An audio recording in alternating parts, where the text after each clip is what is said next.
जय माँ। कैसे हैं आप सब? आई होप आप लोग सेहतमंद और दौलतमंद दोनों ही होंगे, और जब ये दोनों हैं तो खुशहाल होने की मैं ईश्वर से कामना करती हूँ। विदिन 5 मिनट्स मैं आपके साथ अपनी मॉर्निंग सुबह 6 बजे से और दोपहर 1:30 बजे तक की रूटीन शेयर कर रही हूँ। जैसा कि आप सबको पता है, घर में काम चल रहा है तो सीमेंट, रेत, बजरी इन सब का धूल होना स्वाभाविक है और पूरा घर डीप क्लीनिंग ही मांग रहा है। बट मैं नहीं कर रही हूँ डीप क्लीनिंग, सिर्फ झाड़ू पोछा जो डेली का होता है बस उसे ही कर रही हूँ, क्योंकि वो तो मस्ट है। बाकी डीप क्लीनिंग मैं इसलिए भी नहीं कर रही हूँ, ना मेरे अंदर रोज़ बहुत ज़्यादा क्लीनिंग करने का स्टैमिना है, ना मेरा मन करता है। और अभी अगर मैं घर साफ़ करने बैठूं तो दोबारा गंदगी होगी, तो मैंने सोच लिया है जब पूरी तरह से छत बन जाएगी उसके बाद ही डीप क्लीनिंग करूँगी मैं।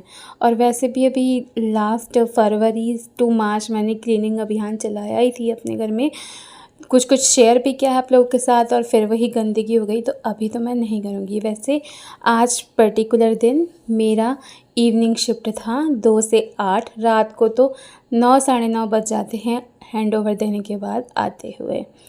खैर, आप देखते रहिए वन बाय वन मेरा वर्क। एक्चुअली मैंने सब कुछ आज शूट करने की कोशिश की थी, मुझे ध्यान था कि आज मैं शूट कर रही हूँ, तो मैंने स्टार्टिंग में तो बहुत अच्छे से हर जगह फ़ोन सेटअप करके मैंने शूट किया, लेकिन बाद में जब हम काम में बिज़ी हो जाते हैं तो फिर याद नहीं रहता। ऐसे बहुत सारे वर्क किए मैंने जो ऑफ द कैमरा हुए, लेकिन कोशिश की है जितना भी मैंने कैप्चर किया है वो आप लोग के साथ शेयर कर सकूँ। चलिए, आप तो देखिए मेरा ब्लॉग और मैं एक कमेंट का आंसर दे देती हूँ। वैसे भर भर के कमेंट्स नहीं आते हैं मेरे पास, भूले बशरे किसी ने एक आध कमेंट कर दिया तो उसका आंसर देना तो बनता ही है। तो वो आईडी जो है वो वला की थी, मतलब उसमें कई सारे सिम्बल्स थे, नंबर्स थे, तो मैं प्रोनाउंसिएशन नहीं कर सकती उस आईडी का कि उस आईडी ने में के पीछे कौन है। लेकिन उसमें ये लिखा था, जब वो मेरी आवाज़ सुनते हैं तो उन्हें लगता है कि मेरी सांस फूल रही है, लेकिन नॉर्मली मुझे ऐसा नहीं लगता जब मैं नॉर्मली रहती हूँ। बट मैंने भी अपनी वीडियोस में अपनी आवाज़ सुनी है तो ऐसा लगता है कि हाँ, मेरी सांस ऊपर नीचे हो रही है, फूल रही है। और आजकल शायद मुझे ये इश्यूज़ भी होने लगा है सांस फूलने का, क्योंकि मम्मी भी सुनती हैं और जो मेरे कलीग्स हैं या फ्रेंड सर्कल में जो भी मुझे सुनते हैं सामने, तो वो लोग बोलते हैं तुम्हारी सांस बहुत चढ़ रही है।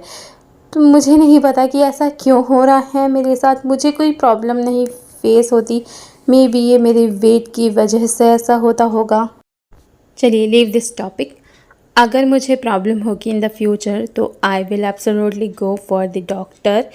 अभी से जो चीज़ है ही नहीं उसका स्ट्रेस लेके अपने माइंड को क्यों अपसेट करना, क्योंकि आप सब जानते हैं स्ट्रेस लाइफ और माइंड दोनों के लिए ही हानिकारक होता है, और हम वुमेंस को तो हर छोटी छोटी बात में स्ट्रेस हो ही जाता है। तो मैं भी इसी दुनिया की प्राणी हूँ, मुझे भी हर छोटी बात पे स्ट्रेस हो जाता था इसलिए क्योंकि अब मैंने उससे निजात पाने का एक तरीका ढूंढ लिया है, जो तरीका मेरे ऊपर वर्क करता है। आई डोंट नो आपके ऊपर वर्क करेगा या नहीं, लेकिन मैं शेयर कर रही हूँ। देखिए, बहुत ज़्यादा स्ट्रेस में मैं भी रहती थी, लेकिन इस थेरेपी ने मुझे बहुत हेल्प की, और वो थेरेपी आपके सामने ऐसा ब्लॉग चल रही है, क्लीनिंग थेरेपी, नाटक कुकिंग थेरेपी। जब हम उदास होते हैं, जब हमारा मन अच्छा नहीं लगता तो हमसे खाना भी अच्छा नहीं बनता, कभी नमक ऊपर नीचे हो जाता है, कभी वो जल जाता है। लेकिन जब हम उदास होते हैं, हम घर का कोई एक कोना, चाहे वो 5 मिनट के लिए साफ़ करें, चाहे 5 घंटे के लिए साफ़ करें, जितना ज़्यादा वो कोना साफ़ होगा ना घर का, उतना ज़्यादा आपका मन, आपके विचार साफ़ होंगे। और क्लीनिंग के बाद आपको ऐसा लगेगा जिस चीज़ से मैं स्ट्रेस ले रही थी, असल में तो वो एग्जिस्ट ही नहीं करती। जब हम उसका सॉल्यूशन निकालेंगे, हमें तब सोचना उसके बारे में, अभी से क्यों अपना दिमाग ख़राब करें। ऐसे ही छोटे छोटे टिप्स बताऊंगी मैं आपको डिप्रेशन या स्ट्रेस से निकलने के। फ़िलहाल तो मैं ड्यूटी गई हूँ और मैं वहाँ काम कर